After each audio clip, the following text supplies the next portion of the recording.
La madrugada del sábado 18 de marzo fueron apresados un grupo de exfuncionarios, entre los que figuran 3 exministros del gobierno de Danilo Medina, todos miembros del comité político del PLD.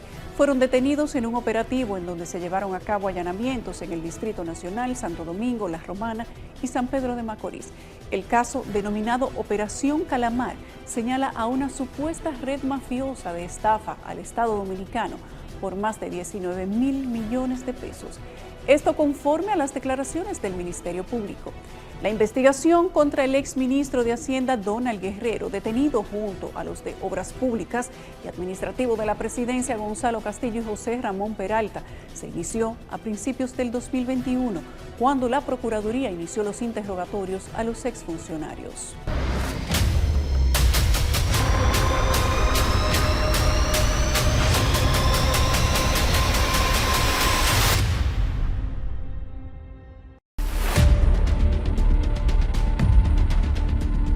Los implicados en la Operación Calamar, según el Ministerio Público, habrían utilizado diferentes instituciones para desfalcar al Estado Dominicano y tenerlo como un rehén de la corrupción.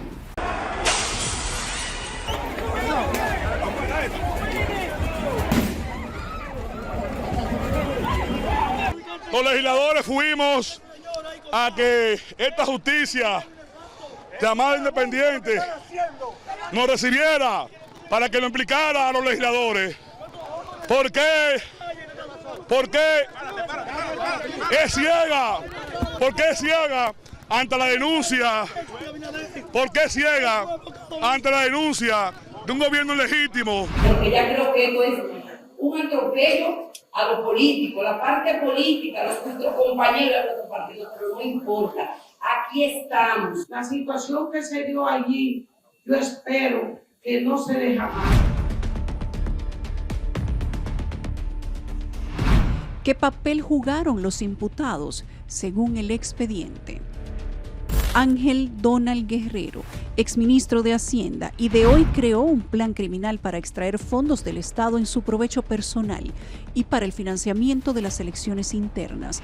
Junto a José Ramón Peralta y Gonzalo Castillo, se habrían colisionado para distraer del Estado a través del Ministerio de Hacienda más de 704 millones de pesos, realizando volumetrías falsas. Asimismo, para desarrollar su propio entramado de corrupción, promovió a través de Mimilo Jiménez, José Arturo Ureña y Fernando Crisóstomo Herrera el soborno a distintos funcionarios y extorsionó a empresarios. Luis Miguel Pichirilo Macabe, exdirector del CEA, desde su posición se coalicionó junto a Donald Guerrero, Claudio Silver y demás imputados para realizar de manera fraudulenta la compra de terrenos a través de la institución que dirigía, realizando diversas maniobras que conllevó a alterar la naturaleza del CEA. Recibió casi 59 millones de pesos en sobornos de parte de la estructura de corrupción por la realización de dichos actos ilícitos. Con el producto del pago de dicho soborno, adquirió bienes inmuebles. Claudio Silver Peña, exdirector de Catastro, realizó actos de corrupción en el ejercicio de sus funciones, actuando en asociación de malhechores y coalición de funcionarios, prevaricó, estafó, desfalcó, recibiendo más de 60 millones de pesos en sobornos. De acuerdo al PEPCA, alteró el procedimiento para la realización de las tasaciones públicas en beneficio del entramado. Posteriormente adquirió, poseyó y ocultó bienes muebles e inmuebles con el dinero proveniente de dichos actos de corrupción.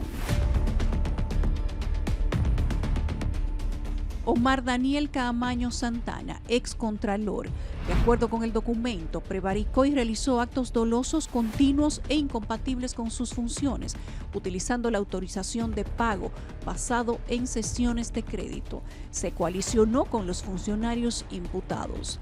Recibió más de 187 millones de pesos como pago de sobornos, resultados de autorizaciones irregulares de libramiento sin cumplir las formalidades de la ley. Se enriqueció de manera injustificada utilizando prestanombres para recibir beneficios económicos de terceros, fruto de las operaciones delictuales que autorizó. Para poder recibir los pagos indebidos, la estructura de corrupción utilizó como intermediario el asistente del despacho del excontralor Ramón Aquilino Pérez Rojas, quien recibió dinero en efectivo entregado por Efraín Báez Fajardo por instrucciones directas de Fernando Crisóstomo Herrera.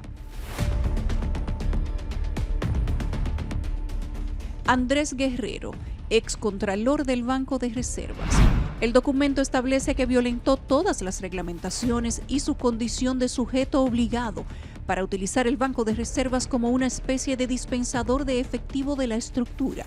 Dispuso y facilitó que gran parte del dinero distraído de manera fraudulenta fuera entregado en efectivo en Mimilo Jiménez Colí, en una operación típica de lavado de activos provenientes de actos de corrupción, en donde él, en calidad de contralor, estaba precisamente llamado a evitarlo, lo que hace este hecho más grave aún.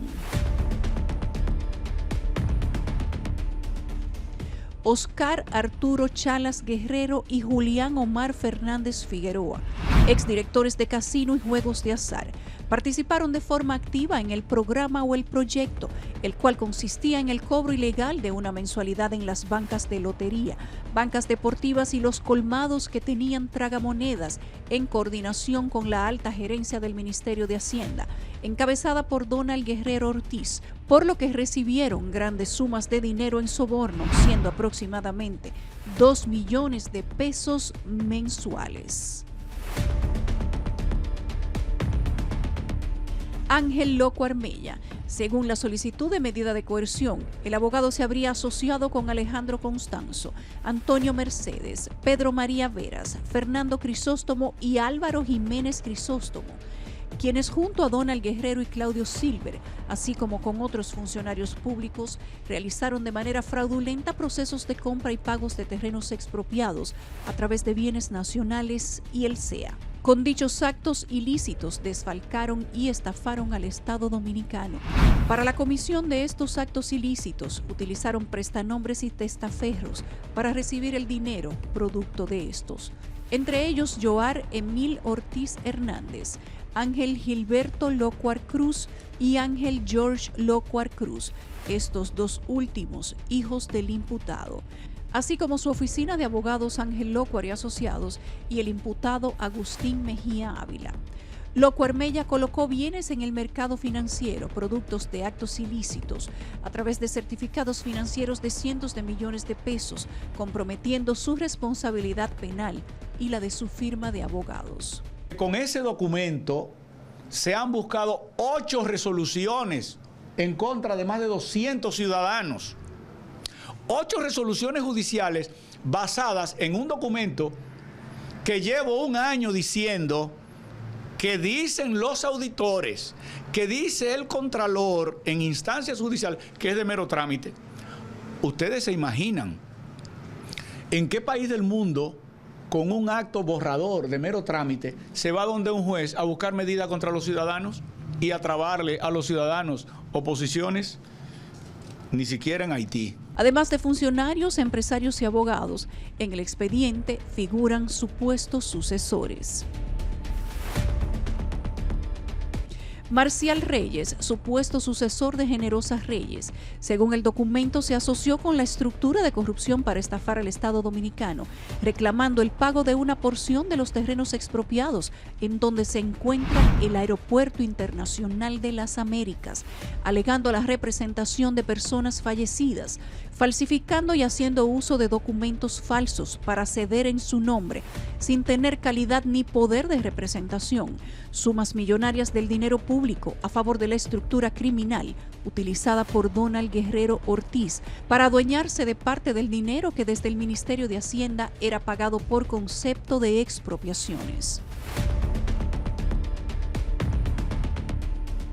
Ana Linda Fernández de Paola, supuesta sucesora de Alejandro de Paola, actuando en asociación de malhechores con Emir Fernández de Paola, aparentaron ser herederos legítimos de un finado, falsificando documentos públicos y privados y usando esa documentación falsa, reclamaron y recibieron pagos irregulares del Estado por expropiación de terrenos, estafando al Estado Dominicano.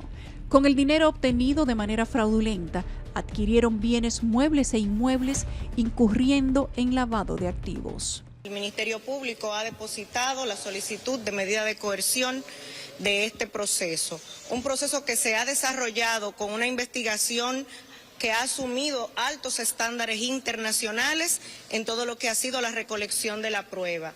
Más de 1.200 elementos de prueba documentales depositados. Una medida de coerción de más de 3.000 páginas que involucra la sustracción de dineros del Estado por más de 17.000 millones de pesos. En casi todos los casos de corrupción, comúnmente sale a relucir la entidad Banreservas. En este caso es mencionado al menos 438 veces, siendo el único imputado hasta la fecha Andrés Guerrero como excontralor de ese banco. Veamos ahora para qué se utilizó el Banco de Todos los Dominicanos.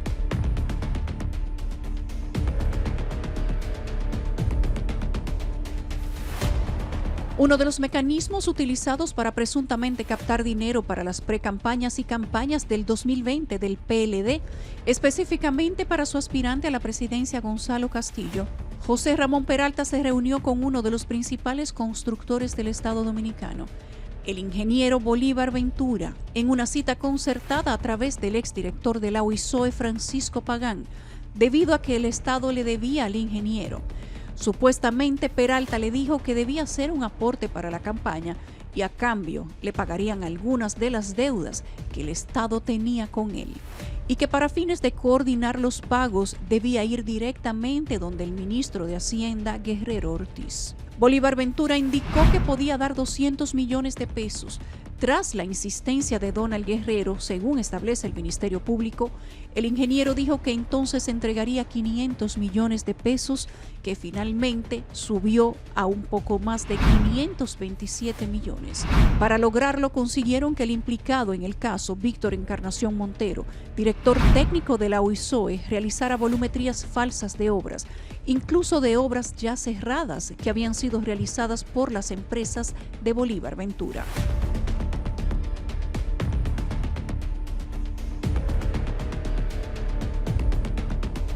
Conforme el Ministerio Público, Donald Guerrero, José Ramón Peralta Fernández, Gonzalo Castillo, Víctor Encarnación y Daniel Omar de Jesús cometieron estas acciones distrayendo montos millonarios a través de ubicaciones adulteradas, las cuales tenían como sustento un reconocimiento de deuda que el constructor no había solicitado y que fueron realizadas sobre una volumetría inexistente. Estas operaciones se realizaron en el año 2019, pero de acuerdo con las evidencias, la mayoría de las documentaciones fueron antedatadas con fecha del 2018, esto para poder justificar el pago como deuda pública. Veamos cuándo entra en escena el Banco de Reservas.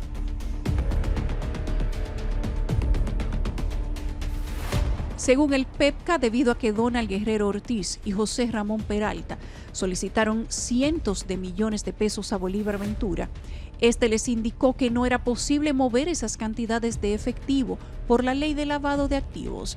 Es ahí que se dispone a hacer los contactos con el administrador del Banco de Reservas, Simón Lizardo, quien delegó la asistencia en el excontrador del Banco de Reservas, el hoy imputado Andrés Guerrero, lo que el Ministerio Público define como el inicio de la operación de lavado más grande, cometida en el menor tiempo hasta hoy, en detrimento del patrimonio del Estado. El Ministerio Público establece que para los primeros pagos, Bolívar Ventura utilizó la agencia de cambio RM, quien le prestó 100 millones de pesos que les fueron entregados a Francisco Pagán.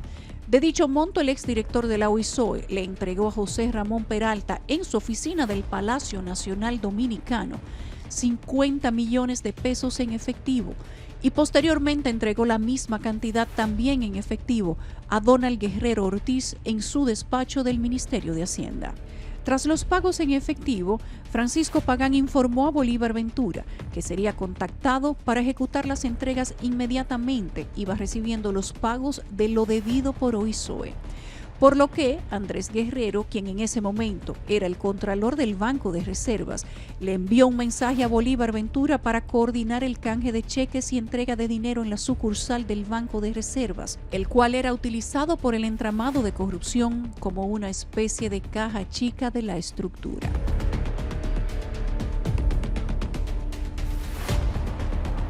El documento detalla que de los más de 427 millones de pesos restantes fueron recibidos a través de quienes dispuso Donald Guerrero, es decir, Mimilo Jiménez y José Arturo Ureña, quienes hicieron un esquema de distribución en el que participaba también Fernando Crisóstomo, el cual a su vez hacía la entrega de efectivo a Víctor Encarnación Montero, quien se encargaba de adulterar las volumetrías de la UISOE. El Ministerio Público destaca que este esquema operaba con la participación directa de Francisco Pagán y con el entonces contralor Daniel Camaño Santana, quien realizaba el trámite de los pagos sin hacer ningún control, a cambio de recibir su porcentaje de los sobornos.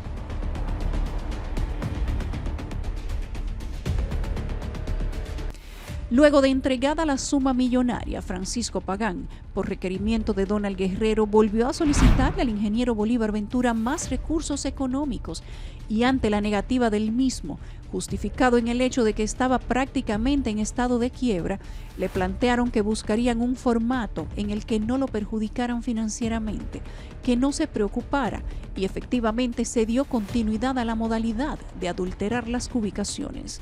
Pero en esta nueva etapa, todos los recursos que se sacaban vía esa modalidad eran para la estructura.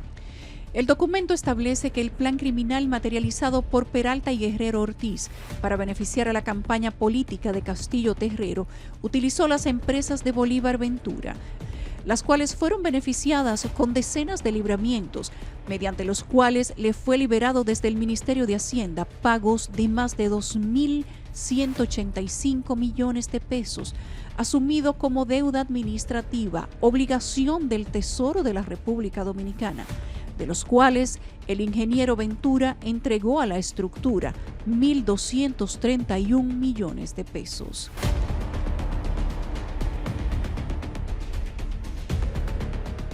Conforme al documento escrito por el PEPCA, debido a la necesidad de obtener más fondos, es que se inician, según el Ministerio Público, los procesos fraudulentos con las expropiaciones. El documento detalla que la estructura criminal de corrupción utilizaba recurrentemente las sucursales del Banco de Reservas que obedecían los intereses particulares de la organización delictiva, siendo la oficina del Banco de Reservas de la Torre Churchill, cuyo gerente comercial era Carlos Francisco Báez Batista, y el centro de acopio del Banco de Reservas, del cual el director de administración de efectivo es Francisco Abreu. El PEPCA detalla que cada vez que salía un libramiento y los montos estaban disponibles en el Banco de Reservas, se apersonaba el chofer de Mimilo Jiménez, Juan Tapia Holguín, a la sucursal bancaria referida a retirar los fondos, oscilando los retiros entre 100 y 400 millones de pesos aproximadamente en un mismo día. Luego fue cambiada la modalidad de retiro y desde el centro de acopio se enviaban los montos disponibles en un camión blindado hasta el parqueo de la oficina de Jiménez Colí. Esto usualmente tenía lugar alrededor de las 6 de la tarde, es decir, fuera del horario habitual del banco.